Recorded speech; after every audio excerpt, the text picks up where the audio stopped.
അപ്പോസ്തല പ്രവർത്തനം 1:18. പരിശുദ്ധാത്മാവ് നിങ്ങളുടെ മേൽ വന്നു കഴിയുമ്പോൾ നിങ്ങൾ ശക്തി പ്രാപിക്കും. പരിശുദ്ധാത്മാവ് നിന്റെ മേൽ വന്നു കഴിയുമ്പോൾ നീ ശക്തി പ്രാപിക്കും. ഇങ്ങനെ ഒരു രംഗം നമ്മൾ ലൂക്കാസ് വിശേഷത്തിൽ കാണുന്നുണ്ട്.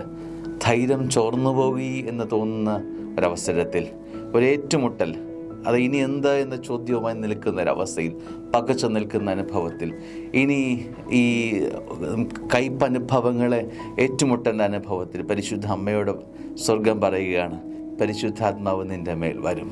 ഈ ചോദ്യങ്ങൾക്കെല്ലാം ഉത്തരം നിനക്ക് തരും.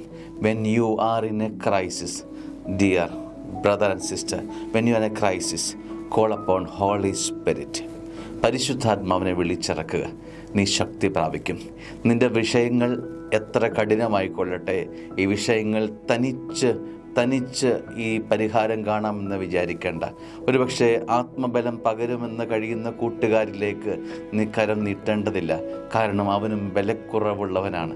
നിനക്ക് ചുറ്റും നിൽക്കുന്ന അനേകർ ബലക്കുറവുള്ളവരുടെ ഇടയിൽ നിൽക്കുമ്പോൾ ബലവാനിലേക്ക്, പരിശുദ്ധാത്മാവിലേക്ക് മിഴികൾ ഉയർത്താൻ ഈ പ്രഭാതം ഓർമ്മിപ്പിക്കുക. അപ്പോസ്തല പ്രവർത്തനത്തിൽ ശക്തി പകരുക, പരിശുദ്ധാത്മാവിലേക്ക് നോട്ടം വയ്ക്കുക. നിൻ്റെ ജീവിതം, നിൻ്റെ കരങ്ങൾ, നിൻ്റെ ജീവിതാനുഭവങ്ങളെല്ലാം ശക്തി പ്രാപിക്കുന്നതായി കാണും.